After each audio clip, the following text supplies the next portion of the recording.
왜 그랬어? 왜 그랬냐고 묻고 있잖아. 나 애 갖기 싫어. 뭐?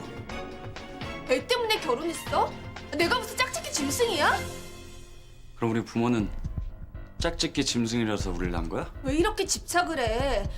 애한테 집착 안 한다고 했잖아. 네가 그렇게 만들고 있잖아. 아 몰라. 그렇게 애가 좋으면 이혼하든가. 뭐? 이혼? 이런 상황 가족 여러분은 어떻게 생각하시나요? 드라마 속 남성의 심정에 너무나 공감한다는 윤 씨는 좋은 아빠가 되는 게 장래 희망이었을 정도로 아이를 기다렸다고 합니다. 5년 동안 결혼 생활을 하면서 윤 씨는 아내가 힘들까 봐 걱정이 돼 집안일도 더 많이 하려고 노력했고 업무 스트레스로 휴직을 하겠다는 아내의 의견도 존중했습니다.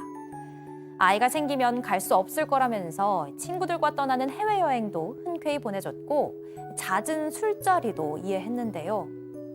하지만 아내는 처음부터 아이를 가질 생각이 없었고 또 앞으로도 아이를 갖지 않겠다고 말했습니다. 단호한 아내의 태도에 결국 이혼 얘기까지 오고 갔는데요. 아내는 이혼 조건으로 재산의 절반을 요구했습니다. 아이를 가질 수 없어서 이혼하게 됐음에도 이혼을 하게 된다면 절반의 재산을 정말 나눠줘야 하는 건가요? 자, 뭐 보셨다시피 드라마 단골 소재입니다. 이거 뭐 사랑과 전쟁에서는 뭐 잊을만 하면 나왔던 아이템인데. 자, 김하은 아나운서.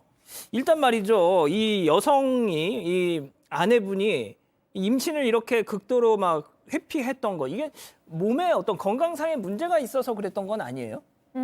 건강상의 문제가 있어서 아이를 갖지 못했던 건 아니고요. 두 사람 모두 건강했습니다. 다만 정기검진을 받을 때마다 의사가 아내가 술을 너무 자주 마신다, 잦은 술자리를 걱정하긴 했는데요. 하지만 아내는 술보다 스트레스가 더 나쁘다면서 술을 줄이지 않았습니다. 이제 그 남편 입장에서는 아내의 이런 모든 행동이 아이를 가질 생각이 없었기 때문에 나온 행동이다. 이런 생각까지 들고 그래서 더 큰 배신감을 느꼈던 것 같아요. 또 게다가 이혼 얘기가 나오자마자 이렇게 재산 분할 이야기부터 꺼내니까 정말 크게 실망을 했습니다. 이런 상황에서 정말 이혼을 한다면 아내의 요구대로 재산의 절반을 줘야 하는 건가요? 자, 고생했고요. 좀 더 얘기를 이어가 보겠습니다. 자, 일단 뭐 중매 결혼을 했던, 연애 결혼을 했던, 아니 부부가 이렇게 처음 결혼을 약속하면 가족 계획을 갖는 건 당연한 거잖아요. 그게 없었나 보죠? 아닙니다. 실제로 긴 연애 생활을 했었고 이런 부분에 대해서도 여러 번 이야기를 했다고 합니다. 양쪽 다 외동아들의 외동딸이어서 형제가 있는 친구들이 부러웠고 웬만하면 아이를 낳게 되면 둘 이상을 낳자 이런 얘기를 했었다고 합니다. 이 남자분 같은 경우도 나중에 아빠가 되면 다정하고 친구 같은 아빠가 되고 싶다라는 얘기도 여러 번 했었고 뭐 아들을 낳으면 축구와 야구를 하고 또 나중에 인형놀이도 하고 싶고 나중에 뭐 이렇게 하고 싶다 이런 얘기들을 많이 했던 것 같습니다. 또 좋은 부모가 되는 책도 읽고 강의도 많이 찾아 들었고 여러 가지로 노력을 했다고 합니다. 자, 그런데 양 변호사님, 보통 이제 아이를 되게 원하더라도 그걸 너무 이렇게 또 부부지간이라도 티를 내거나 상대한테 부담을 주면 안 되잖아요. 그렇죠. 이 남편 굉장히 노력을 했다고 합니다. 아내에게 뭐 아이로 인해서 집착하는 모습처럼 비치지 않기 위해서 노력을 많이 하고 조심스러워했고 그러는 와중에서 또 동시에 배려도 하는 거예요. 둘 다 맞벌이를 하고 있으니까 집안일은 남편이 더 나서서 퇴근하기 전에 미리 뭐 설거지라든가 빨래라든가 이런 것도 도맡아서 하고요. 또 중간중간에 대신에 이 티는 안 냈다고 하지만 뭐 건강에 좋은 음식 같은 거 이런 것들은 꾸준히 챙겨줬고 아내도 또 뭐 시어머니 되시는 분이 보약 같은 거 주시면 고맙다고 하면서 스트레스 받아 하지 않고 잘 받아서 또 먹었다라는 거예요. 자, 그런데 이 아내도 그런 남편의 노력, 이게 고마웠기도 했지만 그래도 또 서운한 점이 있었다고요. 그렇습니다. 이제 아내가 건축 관련된 일을 했는데 일이 굉장히 바빴어요. 뭐 야근도 많고 회식도 많았습니다. 게다가 주말에 뭐 취미 활동도 했고. 그래서 남편 입장에서는 아내가 나 일을 좀 쉬면서 휴직을 한 다음에 임신을 하기 위해 노력하겠다라는 말을 할 때 오히려 좋았죠. 듣고 이제 동의를 해준 겁니다. 그런데 여기서 문제가 생기는 거예요.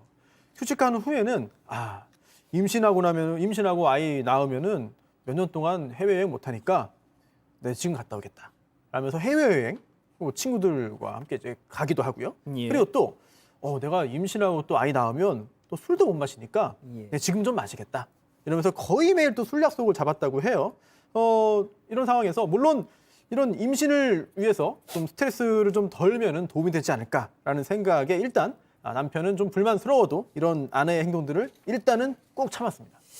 자, 지금 우리 가족 여러분들 채팅창에 뭐 많은 의견 지금 쏟아내주고 계시는데 저희가 사반 가족회의에서도 한번 소개해드렸던 그 뭐 설거지론, 뭐 퐁퐁남 지금 뭐 이런 말씀까지 하고 계세요. 자, 그런데 최근 이 윤 씨의 마음이 좀 조급해졌다는 얘기가 또 있네요. 네, 동갑내기 부부인데 이제 올해 34살이고 곧 35살을 맞는다고 합니다.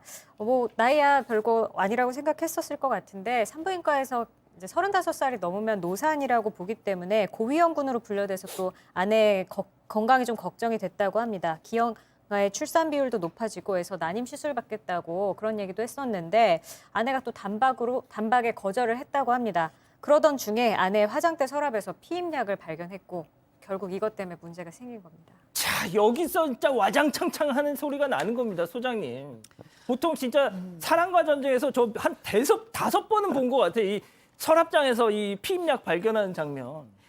그렇죠. 일단 이 아내는 그러면은 왜 출산을 미뤘는가? 예. 이 아내는 이제 친구들이 아이를 낳고 나서 일을 못하게 되는 걸 여러 번을 봤다는 거예요. 경력 단절이 되면서 일을 포기해야 되는 거. 그거를 보니까 도저히 자신이 없어지면서 출산도 육아도 무서웠다고 하는데요. 그러니까 이제 한마디로 얘기하면 이 여성은 전혀 육아와 출산에 대한 마음의 준비가 안 된 것 같아요. 그러니까 35세라서 정년기이기는 한데 본인은 전혀 준비가 되어 있지 않기 때문에 이런 결정을 피임약을 먹는 결정을 한 것 같은데 이제 문제는 이 여성의 마음은 그럴 수도 있겠지만 남편에게 너무 오랫동안 5년이나 거짓말을 했기 때문에 이 남편의 배신감에 있어서는 아내의 어떤 책임이 크다고 할 수밖에 없겠네요. 예. 자, 그 양 변호사님, 일단 좀 지금부터는 좀 자유롭게 좀 말씀을 부탁드릴게요. 지금 이 상황, 지금 여기까지의 상황 좀 어떻게 보셨어요?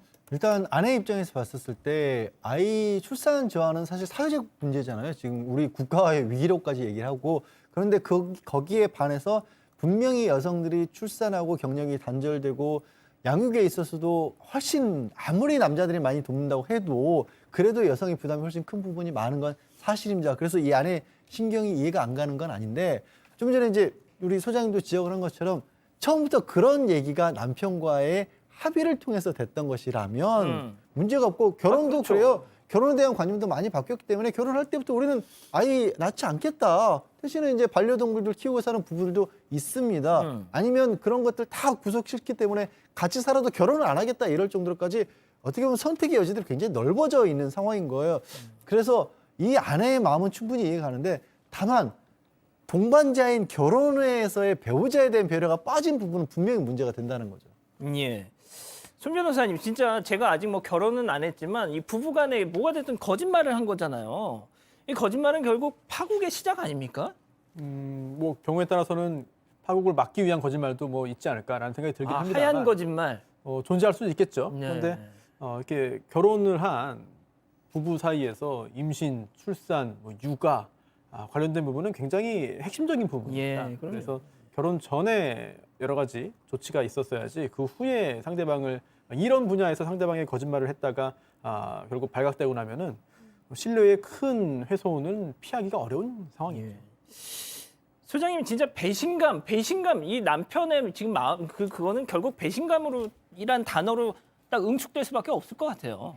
네, 그렇죠. 이제 남편은 정말 아이를 특별히 기다리는 남편이었고 그 준비도 너무 많이 했고 저 아내도 삭박 표정 거기에 좀 보세요, 대해서 진짜. 네, 너무 절망스러워요. 네, 정말 아내도 같이 협력해주고 있음을 믿었기 때문에 이 배신감, 그러니까 이 가정에서 지금 제일 첫 번째 문제는 남편이 느낀 배신감인 것 같아요.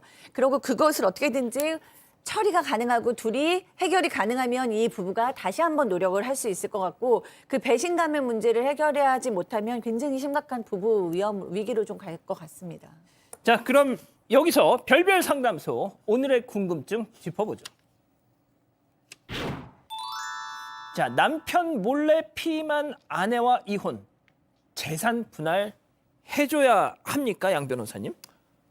일단 이런 질문들을 굉장히 많은 경우에 받습니다. 그런데 이 재산 분할과 위자료가 별개, 그러니까 이혼을 하는 것과 재산 분할이라는 것은 완전히 별개형으로 생각하셔야 됩니다. 이혼에 대해서 따지는 것은 누가 잘했냐 못했느냐를 따지는 것이고요. 재산 분할은 살았던 기간 동안에 만들어진 재산을 청산하는 겁니다. 그러니까 늘 저는 이제 결혼과 관련 상담할 때 계약이라고 생각하십시오라고 얘기를 꼭 하는데 그냥 동업을 하다가 가게를 정리하는 거예요. 그럼 각자 그 가게에 투자했던 게 있을 거 아니에요. 예. 남은 재산에 대해서 누가 얼마만큼 투자했느냐 정리하면서 나눠 갖는 거예요. 예. 그래서 이혼을 할 수 있느냐 없느냐 하고 할 때 이 위자료가 얼마 주느냐하고 재산 분할은 전혀 별개입니다. 아무리 잘못한 사람이라고 할지라도 재산 분할은 별도로 가져갈 수 있는 겁니다.